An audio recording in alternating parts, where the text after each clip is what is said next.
Imagine not being able to have your voice heard, not having any say in governmental decisions, being physically threatened for trying to register to vote. This was how most of the African American population felt during the Civil Rights Movement. African Americans had been heavily restricted on freedoms to vote and the ability to register themselves to vote. Throughout the Civil Rights Movement, one of their main goals were to increase and allow all blacks to register to vote freely. One way they could accomplish this was voting registration drives. A voting registration drive is an effort by a government or a group or political party to register to vote all people that could vote. So, if you wanted to register people to vote, a voter registration drive would be the perfect way to get that done. When more African Americans tried to register to vote and couldn't, many freedom groups and committees wanted to register as many people as they could without being threatened or cheated. One way they could do this was, in fact, voter registration drives.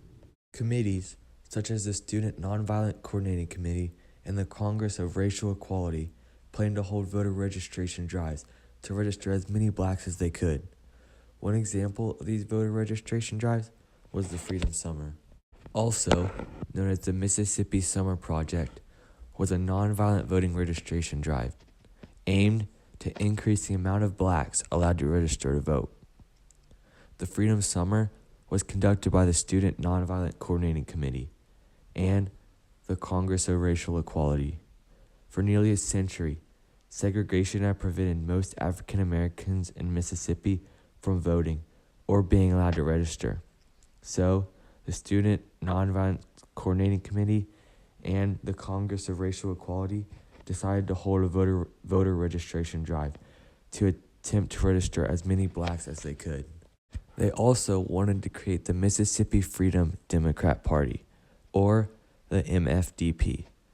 Because officials prevented most blacks from registering to vote or participating in the regular Democratic Party, organizers tried to create a separate party and hold a parallel election.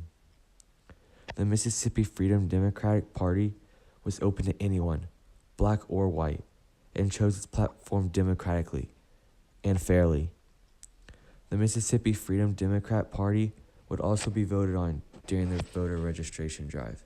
They believed that bringing in well-connected white volunteers from the North would help provoke their idea, which was to raise the amount of blacks allowed to register to vote. They also hoped that the voter registration drive would gather lots of media attention and make the government enforce civil rights laws, such as voting registration. More than 60,000 black Mississippi residents participated in the planning of the drive. 1,000 out-of-state volunteers also participated, most of them white. The voter registration drive was not welcomed nicely by the police and local authorities. 3 workers, James Chaney, Mickey Schwerner, and Andrew Goodman, were kidnapped and murdered. Only a few hundred black voters were able to register during the drive. But the news about the violence and murders caused a lot of public outrage. Because of the public outrage, the Civil Rights Act of 1964 and the Voting Rights Act of 1965 were passed. The Freedom Summer voter registration drive had made a monumental effort towards the civil rights movement. After the Freedom Summer, Civil Rights Act of 1964, and the Voting Act of 1965, voting registration changed a lot, along with voting registration drives. These drives became a lot less violent and dangerous. Today, there's no worry about being threatened to register to vote. They also became a lot more common and used. When African American associations would put together a voter registration drive during that time period, it would be hard to set up and find people to work it. Not to mention, these people weren't even allowed to be registered. But now, voter registration drives are commonly used and are a necessary element in our democratic government. Today, Voter registration drives are used by almost everyone and are allowed to be used by all people.